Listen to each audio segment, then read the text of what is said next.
Buenas noches, bienvenidos al banquillo. Les saludamos como de costumbre a través de TSI. Hoy vamos a hablar de la historia de la radiodifusión en Honduras. Y este hecho lo marca un medio de comunicación radial que cumple 84 años de estar al servicio del pueblo hondureño. HRN, La Voz de Honduras, este 1 de noviembre cumple 84 años. Para hablar de todos estos acontecimientos que se han registrado a lo largo de estos años, don Nahum Efraín Valladares y Valladares. Buenas noches, don Nahum, ¿qué tal está? ¿Cómo estás, Chendo? Gusto saludarte. Pues bien, y aquí en este intento extraño, porque hay quienes dicen que lo más difícil que hay es entrevistar periodistas. Sí, y también para uno es un poco difícil estar de entrevistador, ¿verdad? Pero usted tiene una enorme costumbre. Bueno, por ahí andamos. No con los 84 años del HRN, pero sí con una gran cantidad de años de ella. ¿Cómo ha sido la historia de la radiodifusión? Usted es un historiador, además de tener la responsabilidad de ser el gerente general de Emisoras Unidas, donde está su estación madre, HRN, La Voz de Honduras, que cumple 84 años. La historia de la radiodifusión en Honduras comienza a escribirse en el año de 1928.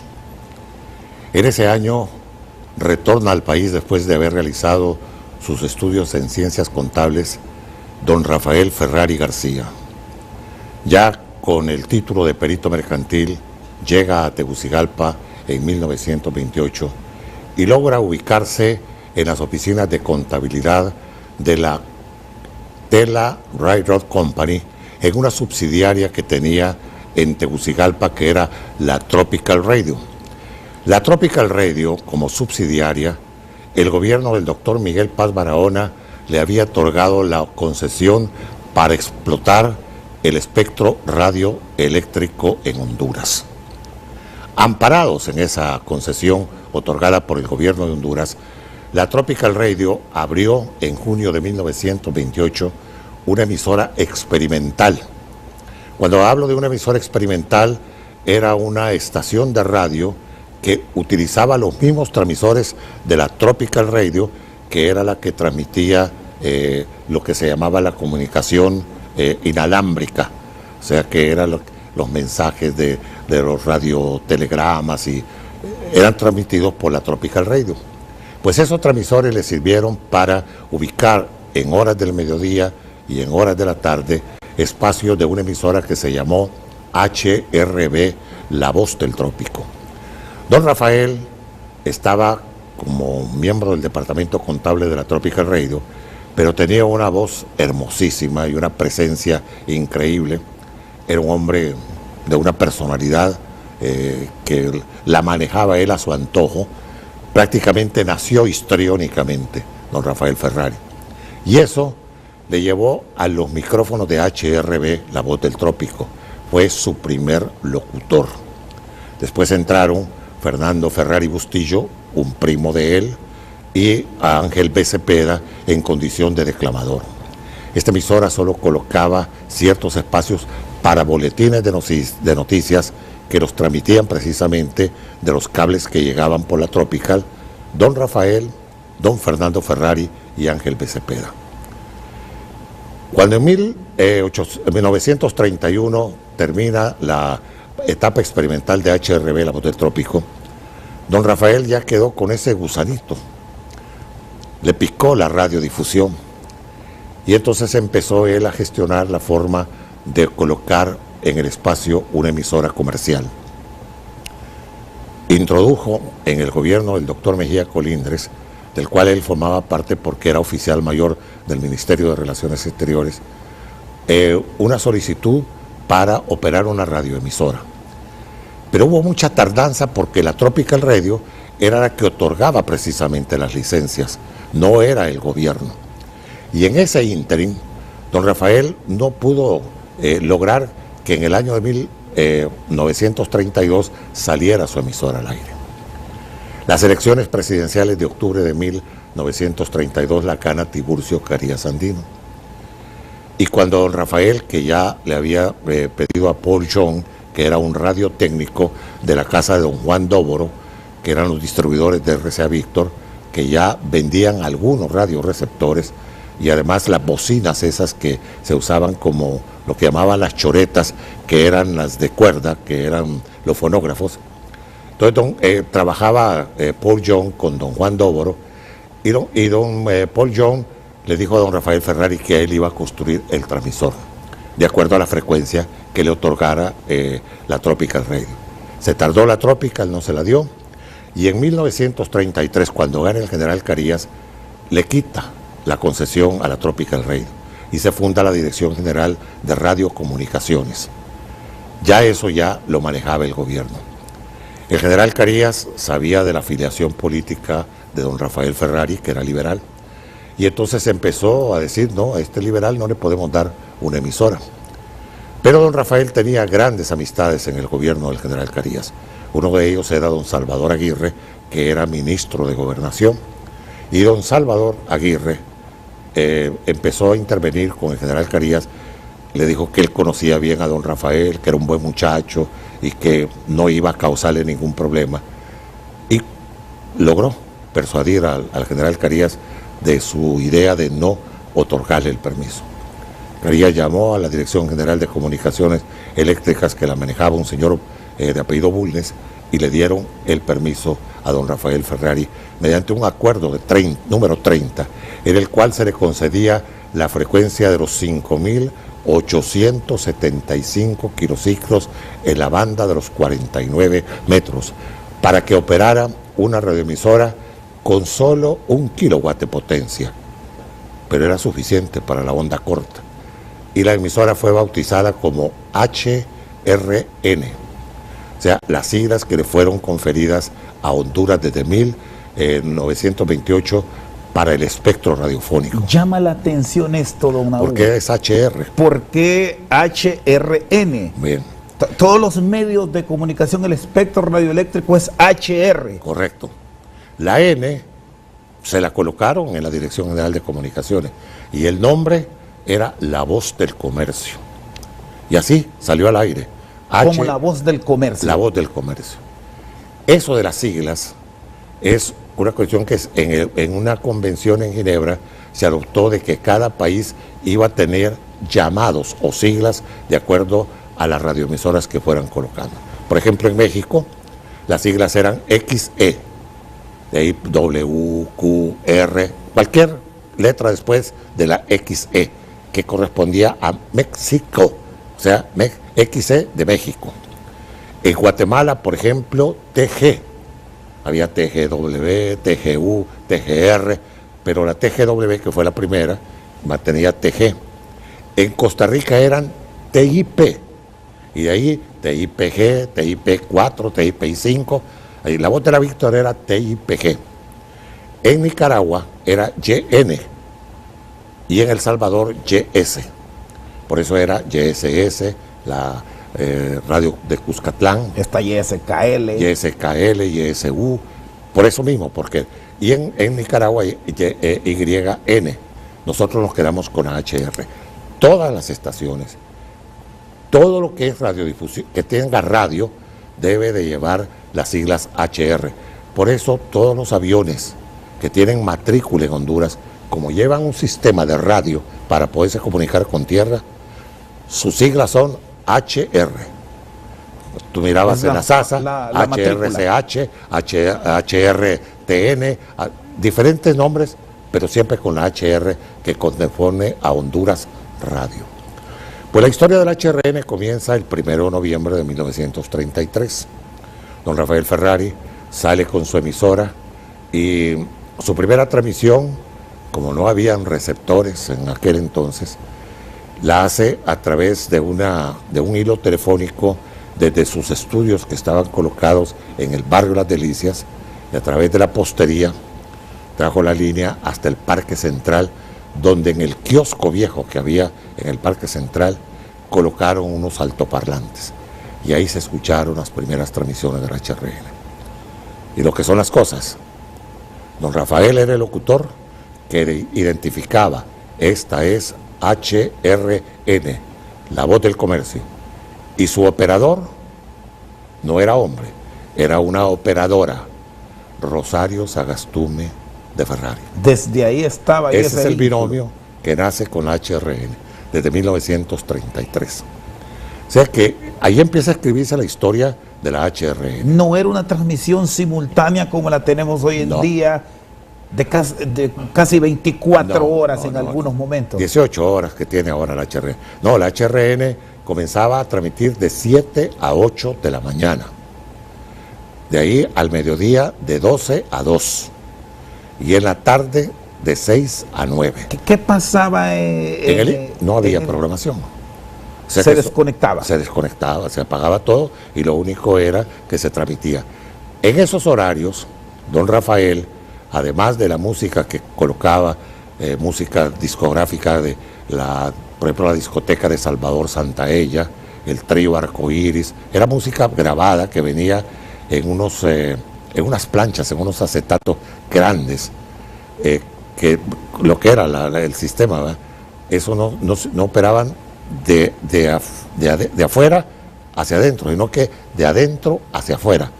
Era otra manera ¿cómo se llama? De la grabación. De lo mínimo a lo máximo. De lo mínimo a lo máximo. Esos eran los discos que se utilizaban. De ahí vinieron las pastas, que fue lo que se comercializó. Después la RCA Victor, la Peerless, la London, y tantas otras marcas que salieron en el mundo discográfico. Don Rafael empezó teniendo en los espacios esos de la mañana y todo, ciertos programas que estaban asociados no con el periodismo, sino que con la información. ¿Por qué? Porque tenía espacios que eran patrocinados, en algunos casos, por empresas como la Standard Fruit Company, el Standard Fruit Company, la ESO Standard Oil, que tenía un espacio que se llamaba el Reporter ESO, que era una especie de noticias de lo que estaba pasando en la Segunda Guerra Mundial. Sus locutores eran Nicolás O. de Nasralla y Manuel Bonilla R. en 1935. Y así, El Mundo en Marcha era un espacio que locutaba don Rafael Ferrari. Eran también noticias internacionales. No había nada del concepto de información nacional. La cobertura del HRN era a nivel nacional desde Tegucigalpa en esa frecuencia de los 5.875 kilociclos y cubría toda Centroamérica y habían reportes incluso de Europa de la frecuencia de HRN. Está con nosotros esta noche al banquillo el historiador y actual gerente general de Emisoras Unidas, Nahum Efraín Valladares y Valladares. Ya continuamos.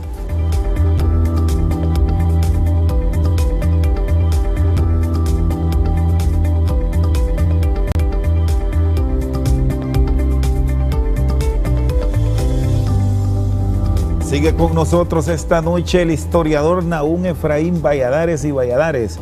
Don Nahum, los primeros años no fue la transmisión escuchada en los radios, que hoy es común y no digamos cómo nos ha invadido ahora mismo la tecnología. Solo era a través de parlantes. Claro.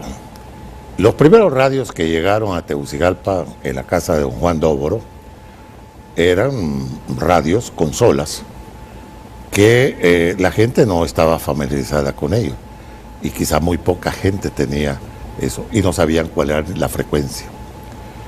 Cuando don Rafael sale con HRN el 1 de noviembre de 1933, sus primeros oyentes son los parroquianos que estaban en la plaza central de Tegucigalpa al mediodía, porque su primera transmisión fue a las 12 meridiano.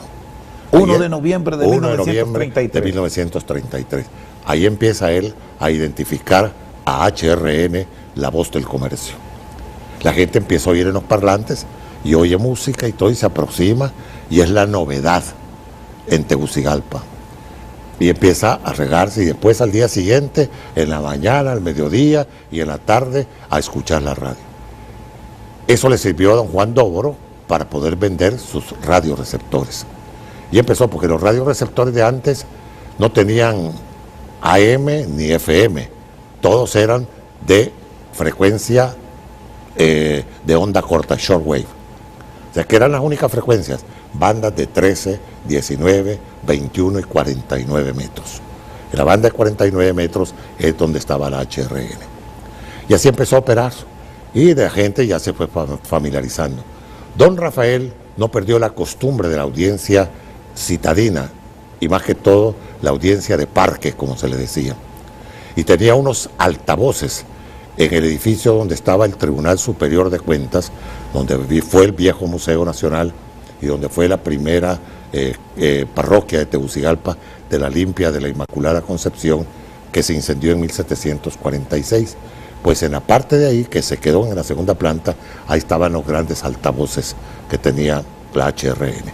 La gente llegaba a las 5 de la tarde a escuchar ahí la HRN y oía los programas, los conciertos, las dedicatorias que hacían los locutores de la época, saludaban a las normalistas que pasaban por la plaza central. O sea que empezó a hacer ya lo que se llamó la parte de que la radio comenzó a tener su encanto. Su encanto. ¿Por qué? Porque era algo nuevo. Era el tiempo de las grandes voces. Bueno, ahí es donde surgen las grandes voces, incluyendo a don Rafael Ferrari. Don Rafael Ferrari formaba una escuela prácticamente de locutores. Entre los grandes locutores de esa época, estamos hablando de 1935, comienzan a llegar, entre otros, Nicolás Ode Nasralla, que no era una voz radiofónica potente, pero sí era una voz melodiosa. Era un hombre que hablaba, además, identificaba la radio en 3 idiomas: en español, en inglés y en árabe, porque él hablaba muy bien el árabe. Eso llamaba mucho la atención. Era muy locuaz, era un hombre que tenía mucho léxico y eso llamaba mucho la atención. El otro, que por vino de Amapala, era Manuel Bonilla Rodríguez Herrera. Manuel Bonilla tenía también una atracción con su manera de relatar. Hasta fue un relator deportivo en su época. Eso estoy hablando del 35. Surgen ahí por el año 38-40 otras voces privilegiadas, como la de Roberto Palma Gálvez. Roberto Palma Gálvez, que fue militar y canciller de la República, pianista, un artista de primera, tenía una voz de primera. Estaba también el primo de don Rafael Ferrari, que era don Fernando Ferrari Bustillo, el conde Ferrari. Ángel B. Cepeda, que era un gran declamador, Cachito, era también una voz extraordinaria. Santiago Sáenz Rico, que era un mexicano que trabajaba en la Secretaría de la Legación de México en Honduras, lo que ahora se llaman las embajadas, antes las conocíamos como la legación. Y don Santiago Sáenz Rico se casó con una prima hermana de don Rafael Ferrari, de apellido García, y eso lo mantuvo más relacionado con don Rafael, y era un locutor de primera línea, además de que era un poeta y era un intelectual. Esa gente empezó. En los años 40 aparece otra de las figuras grandes como Humberto Villela Vidal. Humberto Villela Vidal, catalogado como la voz más extraordinaria que ha tenido Honduras. Yo lo escuché una vez, allá por 1948, estaba yo niño, prácticamente tenía 11 años, pero me llamó la atención la voz de Choveto Villela Vidal, uno de los mejores locutores que ha tenido Honduras. Por ese tiempo, por el año 46-47, surgen otras figuras como Rodolfo Brevé Martínez, como Gustavo Acosta Mejía, como Roberto Neils Cubals, como Rodrigo Orué, un costarricense que tenía una voz increíble, y empiezan a surgir estos locutores que empiezan a formar otra escuela. Y ahí surge la primera locutora hondureña, Cristina Rubio, la famosa Copito de Nieve. Una voz melodiosa porque ella era declamadora, fue la primera locutora en ese enjambre de voces increíbles que tenía la radio en los años 40. Ahí por 1949 empiezan a surgir los jóvenes, como Manuel Villeda Toledo, como Julio Aspuro Bernard, René Medina Norasco, Aníbal Suazo Bulnes, voces increíbles, voces radiofónicas, locutores de primera. Y de ahí la generación del 50 en la que empezamos a surgir otras voces, entre ellas Abelardo Enrique Avendaño, Moisés Ulloa Duarte, Irán Claros Álvarez, figuras estelares de la radio, Héctor Maradiaga Mendoza, que siguieron la ruta de los antecesores, los que logramos amalgamar la época de los 40 con la época de los 50 y declaramos la época de oro de la radiodifusión nacional. Estas primeras 2 décadas que nos llevan a inicios de los años 50 no fue de noticia plena HRN, fue música, marimba, sí, y algunos de... Había un noticiero, que no podemos decirle que era un noticiero, lo había comprado un ciudadano guatemalteco que vivía en Honduras, se llamaba don Eduardo Chinchilla. En 1941 le compró un espacio de 13 minutos a don Rafael Ferrari a las 5:45 de la tarde y puso un noticiero social que se llamaba El Mensajero del Aire. Este Mensajero del Aire era comercializado, ahí se escuchaban los anuncios de las enchiladas de Petete, los sándwiches de basura de Mérida Ramos, así, anuncios de esos, los billares Petete, el Cine Palace, que anunciaban la cartelera, pero era 13 minutos donde más que todo había noticias sociales, el cumpleaños de Norita Landa Blanco, de las niñas de aquel entonces, ¿verdad? Y eran redactores sociales. ¿Qué de los costos de la publicidad en ese entonces?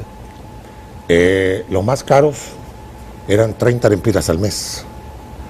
Prácticamente un lempira diario. Era un lempira diario y ponían 10 cuñas diarias. O sea que eran centavos los que a 10 centavos. A 10 centavos. Y antes se cobraba por los anuncios, eran tantas palabras como telegramas. Así eran los anuncios. De 15 segundos solo tenía 10 palabras. De 30 segundos, 20 palabras. En todo este tiempo existía esa interacción de el telegrafista recibiendo mensajes, me decía al inicio, de diferentes países del mundo. Bueno, se recibían muchos mensajes, especialmente por las líneas de Tropical Radio, que reportaban, esos eran radiogramas que llegaban al HRN, reportando la frecuencia desde España, desde de Filipinas, de cualquier lado. Don Rafael tenía un mapa mundi en la parte de atrás, en la cabina de HRN, donde con cabezas de alfileres estaba señalando los lugares desde los cuales tenía él reportes de la radio. Después del 1 kilowatt que tenía, que fue el que le construyó Paul John, vino Kenneth C. y le construyó un transmisor de 2 kilowatts en la frecuencia de 5.875 kilociclos. Con eso teníamos una cobertura increíble. Ya era una emisora del planeta, con alguna interferencia en la banda de 49 metros que se la daba a la radiotelegrafía, pero se superaba eso y la radio caminaba tremendamente. O sea que la onda corta, el shortwave, era más avanzado que lo que es después en el año del 46. Don Rafael Ferrari colocó su primer transmisor de AM en la frecuencia de los 670 kHz. Fue la primera emisora que utilizó el AM, con un transmisor RCA Víctor en el año 1946. Don Rafael lo hizo porque ya se avecinaban las elecciones presidenciales de 1948 y él tenía entendido que habían algunos afiliados al Partido Nacional que ya estaban buscando la manera de salir al aire con estaciones. Una de ellas fue la HRA, la voz de Lempira, que era propiedad de don Andrés Rodríguez, el padre de su eminencia, el cardenal Oscar Andrés Rodríguez Maradiaga. Él tuvo HRA, la voz de Lempira, que salió en el año de 1947. Don Rafael se adelantó a colocar en el 46 el primer transmisor de AM. De ahí sale Radio Montserrat en 1949, que era de don Alfredo León Gómez, que había sido administrador de rentas en Tela, y vino a colocar Radio Montserrat a Tegucigalpa. Ya existía la HRP1, el Eco de Honduras, en San Pedro Sula, que nació en el 34. Y había nacido en 1935 la emisora La Voz de Atlántida, que era propiedad del general, se llamaba este general, ya te voy a decir el nombre, que la colocó en La Ceiba precisamente en 1935 con un grupo de artistas que eran ceibeños, entre ellos Juan Férez. Y ahí nació esa emisora que fue de la tercera emisora en Honduras. En los inicios de los 50 surge Diario Matutino ya. Es el pionero de los radioperiódicos en Honduras. ¿Cómo se concibe el noticiero y cómo ha marcado la historia por más de 60 años en el país? Esa es otra de las facetas que muy poca gente la conoce. Prácticamente doña Rosario Sagastume de Ferrari, que ya estaba en 1953, todavía no había asumido las funciones de gerente general de HRN, porque en ese ínterim, después de la muerte de don Rafael Ferrari en 1951, llegaron, entre otros, Carlos H. Mulvani, que era un ¿cómo se llama?, publicista peruano, que se hizo cargo de la emisora. Él había trabajado en Sterling Products, que eran los fabricantes de Mejoral y de todos esos productos médicos. Y entonces Mulvani se hizo cargo, hasta que doña Rosario entró en el año de 1953 a hacerse cargo de la gerencia de HRN. Y una de sus ideas era fundar un noticiero. Pero como no habían periodistas que pudieran hacer esa función, ella hizo un arreglo con el arquitecto Julio López Pineda, hijo de don Julián López Pineda, y quien era el que administraba el diario El Día, para que el material que se podía utilizar en la noche, porque el día era vespertino, que si nos lo podían dar para el día siguiente para un noticiero matutino. De ahí sale el nombre de Diario Matutino. Y le da la responsabilidad del montaje a Rodolfo Brevé Martínez. Él recibía el material, que yo te voy a decir algo, el material yo lo iba a recoger en la tarde, a las 5 de la tarde, al día. Eso me lo entregaba Santiago Flores Ochoa, que era el director del Día. En el 53. ¿Qué fecha exactamente? En junio de 1953. Y ahí sale el día.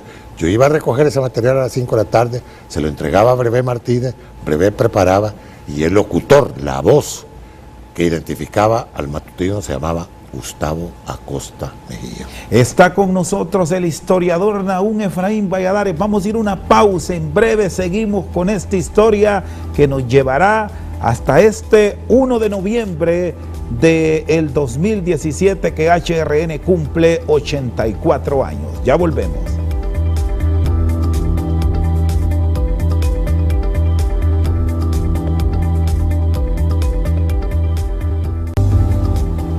Sigue con nosotros el periodista Nahum Efraín Valladares y Valladares. Arranca la historia de la radiodifusión con noticieros, Diario Matutino, el pionero en Honduras. Sí, en 1953 comienza la primera transmisión de un radioperiódico, porque ahí sí ya el matutino ya se podía decir que era un radioperiódico, como te dije, alimentado por la información que proporcionaba Diario El Día. Era material que recogía las redacciones que hacían en aquel entonces, la plana que tenía Óscar Acosta, estaba Filadelfo Suazo, estaba Juan Ramón Ardón, o sea, la plana de periodistas que mantenía el diario El Día. ¿En qué hora se transmitía? Se transmitía de las 6:15 a las 6:45 de la mañana, eran 30 minutos de noticias. Luego, ¿cómo se van incorporando los demás noticieros y cuál era el espacio en que se mantenía al aire HRN? Bueno, el éxito de Diario Matutino como noticiero fue llevando que la emisora empezara a colocar el noticiero ya por 1955-56, desde las 6 hasta las 7 de la mañana. Y a las 7 de la mañana, a las 7:15, empezó a colocarse otro espacio que se llamaba La Prensa del Aire, en el que tú estás precisamente. Ese era muy temprano. Ahí en ese espacio se le había confiado a un periodista que había llegado del norte, que se llamaba Roberto Díaz Lechuga, y posteriormente a Francisco Morales Cáliz. Esa era. hasta que en el año de 1958 se hicieron unos cambios y entonces se colocó en ese espacio de la mañana un programa jocoso, que fue creado precisamente a instancias de Sigfrido Munez, un gran productor salvadoreño, que le confió a un grupo de artistas, entre ellos Julio López Fuentes y Abelardo Enrique Bendaño, para hacer lo que se llamó el Platicando con mi barbero, que era una sala de chismes y de cuentos, como llevando a la gente a una barbería, donde en la barbería se cuentan tantas cosas. Entonces esa era la idea, se llamaba la barbería Dalila. Y empezó la producción ahí, entonces el programa se fue colocando. Después llegó Germán Alan Payet como libretista y el programa era increíblemente su audiencia a nivel nacional. Eso reforzaba la fuerza de la mañana. Pero cuando ya te estoy hablando de eso, es porque ya se había creado la programación continua del HRN desde las 6 de la mañana hasta las 11 de la noche. Eso en tiempos de doña Rosario de Ferrari, que se hizo la prolongación de los programas del HRN. Ya no se cerraba. No, se iniciaba a las 6 de la mañana y se cerraba a las 11 de la noche. Ya era transmisión continua. Y después empezamos a una hora más, a las 5 de la mañana, pero eso ya fue por los años 70. ¿Qué es lo que pasa con el diario matutino? El diario matutino tiene como figura estelar a Gustavo Acosta Mejía. ¿Por qué? Como locutor y como comentarista. Él escribía los comentarios y eran unos comentarios con una profundidad tremenda. Él era de los más escuchados en la radio. Y de ahí vino Gustavo Acosta Mejía y empezó a llevar a otras figuras para que le acompañaran. Así surgen Moisés Ulloa Duarte, para el caso, que empieza a trabajar con él en el matutino, y así Francisco Morales Cálix, que él lo trajo de la Ceiba precisamente para que se hiciera cargo primero de la prensa del aire y después como colocutor en Diario Matutino, a tal grado que Francisco Morales Cálix fue director de Diario Matutino una vez que se retiró el Pelón Acosta del mismo. Y la fuerza periodística del HRN nace ahí precisamente. Y después se funda el Informativo del Mediodía, ahí por los años 60. De ahí surge, la prensa del aire, que se ubica como noticiero intermedio, el Diario de la Tarde, la Gaceta Informativa, que esa se funda en la noche con Napoleón Mairena III, que ya estaba incorporado en la plana de periodistas de HRN. Por HRN han desfilado periodistas increíbles, aquí en Tegucigalpa y en el resto del país.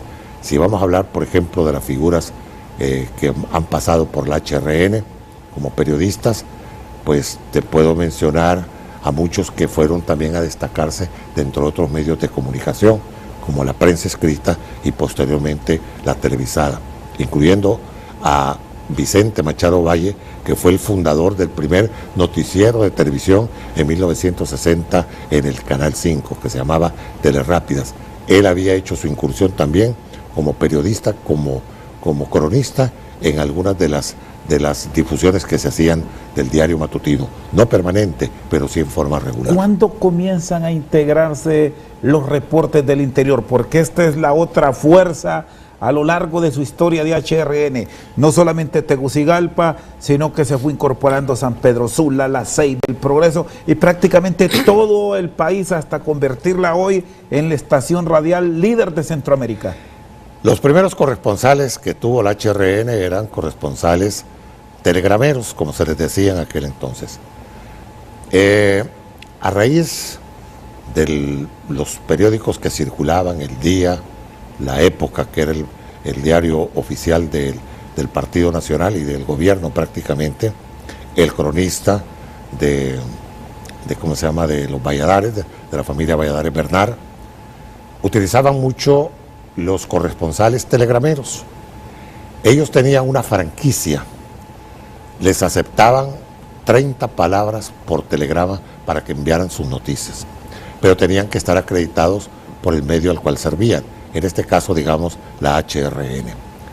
Entonces la HRN empezó a tener sus corresponsales en diferentes lugares del país. Voy a mencionarte algunos de ellos.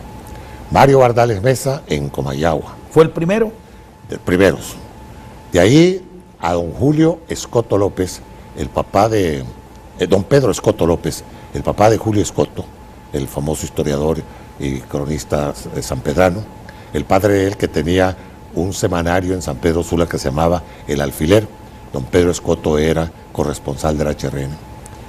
Estaba don Martín Baide, no Urmeneta, sino que Baide... el papá del periodista Martín Baide. Sí, el padre de él. Estaban, bueno, Juan Ramón Aguilera Zeta en Choluteca, que además fue el primer corresponsal de Viva Voz, porque cuando se utilizó por primera vez la comunicación telefónica no fue ni de Comayagua, ni de San Pedro Sula, se hizo de Choluteca, con Juan Ramón Aguilera Zeta. Fue el primer corresponsal de Viva Voz. ¿Esto nos remite a qué años? Estamos hablando de 1955. Era una llamada mediante operadora. Mediante operadora, correcto. Se hablaba porque no había discado directo, sino que se hacía por operadora. Entonces ahí se tomaba la llamada o se le llamaba a él a un determinado número para que sirviera las noticias de la localidad. Así empiezan a funcionar los famosos corresponsales, hasta que vinieron ya los sistemas de llamada directa, por discado directo, ya en tiempo de 1959, cuando en el gobierno del doctor Villeda Morales se inauguran las plantas telefónicas de la Oki, la compañía japonesa, y hasta la facilidad del discado directo nacional e internacional. Entonces así va evolucionando la radio también al tenor de lo que también evolucionan las comunicaciones eléctricas en el país. Pero ahí comienzan también otras figuras a sumarse a lo que es la radiodifusión, porque empezando desde 1950 está lo que se llama la jocosidad llevada a la radio, o sea, la comicidad, que esa se hace con un personaje que fue famoso en Honduras, que comienza sus programas en 1949, pero que toman fuerza en 1950, que se llamaba El Indio Hondureño, Domingo Calcañal y Calcañal, que es el artista José Reyes Carranza. El Indio Hondureño era un programa que toda la gente a las 6:15 de la tarde estaba pegado al radio escuchando las comicidades del Indio Calcañal. Ahí surge las primeras programaciones jocosas en radio. Después entra Germán Alan Payet con sus creatividades, que fue un genio, Germán Alan Payet, con todas sus producciones de radio, y otros artistas que empezaron en otros lugares del país a hacer comicidad también a través de la radio. En todos estos años, don Nahum, también HRN ha sido un vínculo directo con el pueblo, informando sobre grandes acontecimientos, desde los 50, la famosa huelga, tomas de posesión, hechos que nos han marcado como el FIFI, el huracán Mish, de lo más reciente. Bueno, hay tantas cosas que se puede decir. Por ejemplo, la llena de 1954.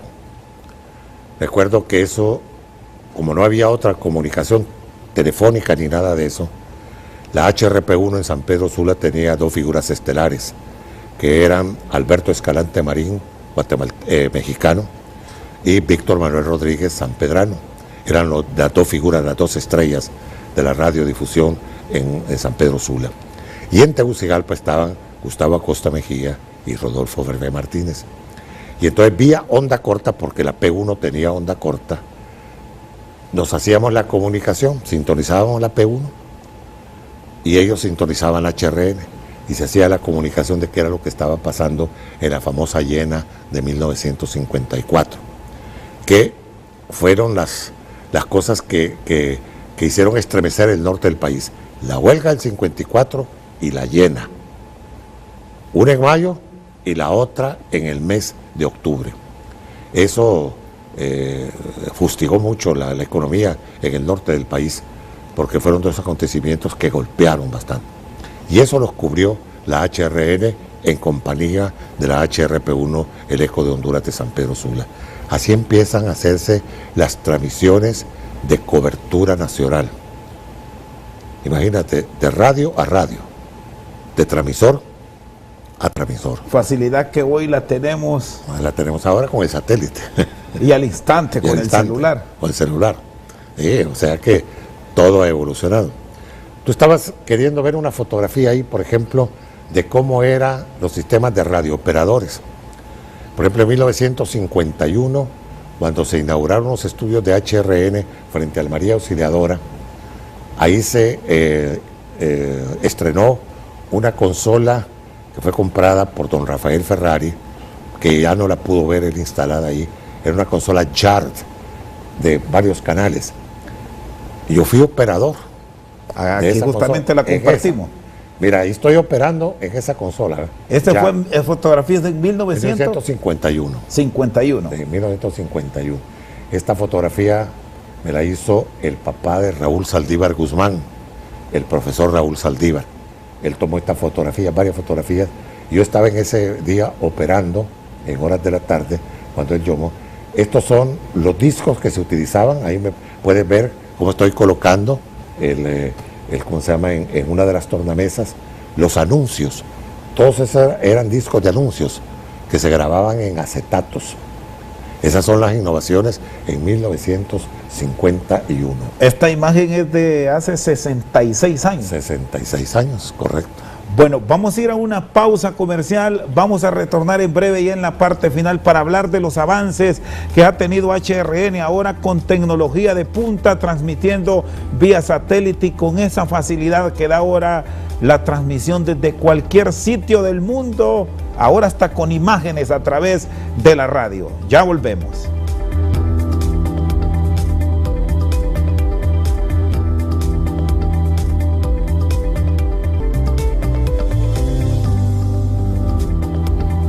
Bueno, vamos a compartir con ustedes unas imágenes del recuerdo, porque don Nahum ha estado en los 25, en los 50, en los 75 y lo esperamos tener en los 100 años. No, eso quién sabe, ¿verdad? De HRN. ¿Esta imagen, don Nahum?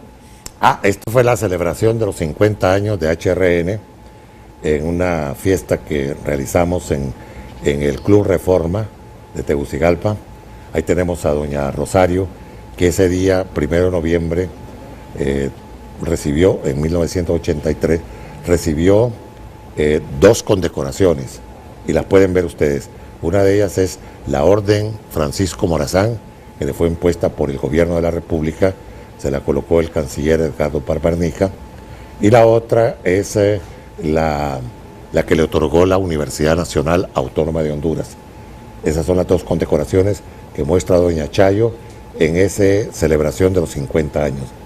Ahí ella se ve acompañada de su hijo José Rafael, que es el actual gerente general, presidente de la compañía televisora hondureña. Atrás está Manuel Villa Toledo, que es el presidente de Emisoras Unidas, y el servidor de ustedes, que va acompañando a doña Rosario. Esa fue la celebración de los... Esta es una foto que data precisamente de 1957. Es en la toma de posesión del presidente Villera Morales en el Estadio Nacional. Esta fue la transmisión la primera transmisión que a mí me tocó hacer de un traspaso presidencial. Y el doctor Villera Morales me distinguió al otorgarme la dirección de toda la ceremonia del traspaso de mando el 27 de diciembre de 1957. Por cierto, HRN, don Nahum, ha estado en transmisiones en directo de todas estas tomas de posesión desde el 57. Correcto, sí, el HRN ha sido la emisora piloto de la cadena nacional desde ese entonces, desde 1957. Y usted ha sido el maestro de ceremonia de todas esas tomas de posesión. Menos una en la cual, porque yo iba en condición de diputado, pero sí la dirigí, la ceremonia. Me pidió el extinto Carlos Roberto Reina que no lo dejara solo a mi amigo que ya falleció, León Paredes Lardizábal. Entonces León Paredes actuó como maestro de ceremonia, pero yo dirigía toda la ceremonia, porque eso mi amigo Carlos Roberto me lo pidió, a manera tal de que no me separara por la cuestión aquella de lo que es el ordenamiento protocolario que reviste una ceremonia de esta naturaleza. ¿Cómo se ha ido modernizando y adaptando a este mundo de los millennials HRN? Porque sigue siendo el medio de difusión que es referencia a Honduras, no obstante el enorme avance que ha tenido la televisión, que ahora es una competencia permanente. Sí, bueno, HRN ha tenido una marcha paralela con toda la evolución de la tecnología que ha habido en determinados momentos de su historia, de los 84 años. HRN comenzó, como lo vieron ustedes, transmitiendo con acetatos, después vino la cinta magnetofónica, antes había venido las grabadoras de alambre, eran grabadoras que eran de puro alambre, que ahí se registraban las voces, después vino el magneto, las cintas magnetofónicas, después vinieron las grabadoras portátiles, y hasta llegar a los cartuchos,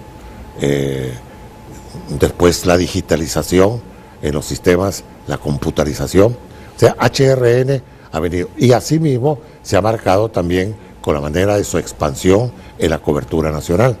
Antes era primero con su onda corta, después con su onda larga. Cuando llegaba a un área primaria donde ya la señal ya no era perceptible, entonces se colocaban lo que eran los repetidores. HRN fue colocando repetidores en diferentes lugares del país para no perder señal primaria. Y eso lo hacíamos a través de las ondas que se emitían por FM, que ya existía, y después ya vino el satélite. O sea, subir la señal por satélite, poner las parábolas en diferentes lugares, recibir la señal, y así es como operamos en la actualidad. Ahora esa voz que se transmitió a través de la onda de corte los 49, hoy el Real Audio también le da esa facilidad al mundo. Claro, ya ahora estamos incorporados dentro de los sistemas que brinda el Internet a que nos escuchen en cualquier parte del mundo con el Real Audio que colocamos precisamente para que sea captado a través del Internet por cualquiera de las redes que existen. Ahora, don Nahum, hay que precisar que en estos 84 años que se cumplen este 1 de noviembre, no todo ha sido felicidad. Claro. Se han enfrentado momentos duros, incluso de gobiernos que han querido atentar en contra de la libertad de prensa. Sin embargo, HRN ha mantenido incólume su información ante el pueblo hondureño. En eso tenemos que reconocerle la valentía y la prestancia de doña Rosario Sagastume de Ferrari. En 1955, cuando había llegado al poder en condición de jefe de Estado, en un gobierno de facto, don Julio Lozano Díaz, empezó a forzar al HRN para que sus espacios le sirvieran para mantener latente la cuestión del Partido de Unidad Nacional, ¡pum! Doña Chayo no comulgaba con eso y le dio instrucciones a sus periodistas, en este caso a Costa Mejía y Breve Martínez, para que no se prestaran a esos juegos. Don Julio amenazó al HRN de irle a cortar la luz. Y doña Rosario, antes de que llegaran las tijeras, las tenazas, a cortar la luz, apagó los transmisores. Pero hizo ver a la nación de que el HRN se salía del aire porque estaba la fuerza del gobierno tratando de coartar la libertad de expresión. Fue muy valiente doña Chayo. Doña Chayo era una mujer de mucho temple, una mujer a la cual yo admiré increíblemente, porque sola al principio, después vino su hijo y después le apoyamos todos nosotros, pero cuando ella estuvo sola, supo hacerle frente a las adversidades y lo hizo con entereza y con valentía. En estas más de 6 décadas de su vida en radio, ¿cuál ha sido el momento más grandioso que ha vivido? El que lo marca. Bueno, han habido muchos y todos los he vivido precisamente en la HRN. Yo he acompañado a los hondureños en los momentos de máxima alegría, en los momentos de tristeza, en los momentos de peligro, cuando el conflicto armado con El Salvador, por ejemplo, nosotros estuvimos defendiendo al país a través de nuestras transmisiones. Nosotros éramos los que dábamos la voz de alerta a las compañías reservistas para que estuvieran pendientes por cualquier cosa de peligro. Esa era la compañía de hierro, cumpleaños hoy, era para que los reservistas pudieran entrar en esos momentos en las diferentes zonas y cuarteles, hacer uso de las armas para defender a la patria. Fue guía en ese momento la voz de Honduras en la zona fronteriza. Claro que sí. Y además, pues, yo tuve la oportunidad también de terciar en cuestiones deportivas. Yo fui narrador de fútbol, de béisbol, pues, cuando narré, por ejemplo, el 3-3 famoso de Costa Rica, cuando eliminamos a Costa Rica. No fuimos nosotros al Mundial, pero tampoco fueron los ticos. Esa era la felicidad. Entonces. La felicidad que en el estadio Ricardo Saprissa de San José, ahí narré el 3-3.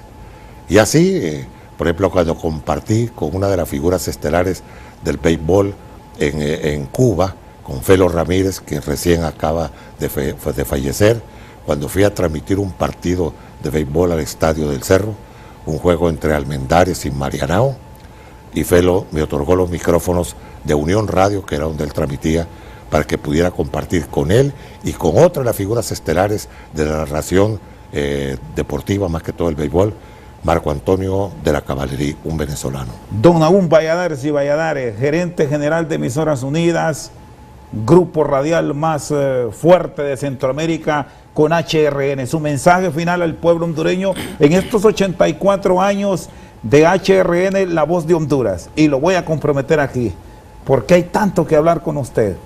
Invitarlo el 27 de enero del próximo año, si Dios nos da vida, en el momento en que haya un traspaso de mando presidencial, para hablar de esa otra etapa fabulosa dentro de su vida como periodista. Y gracias por haber estado hoy con nosotros en este aniversario de HRN. No, ahora gracias a ti por haberme invitado.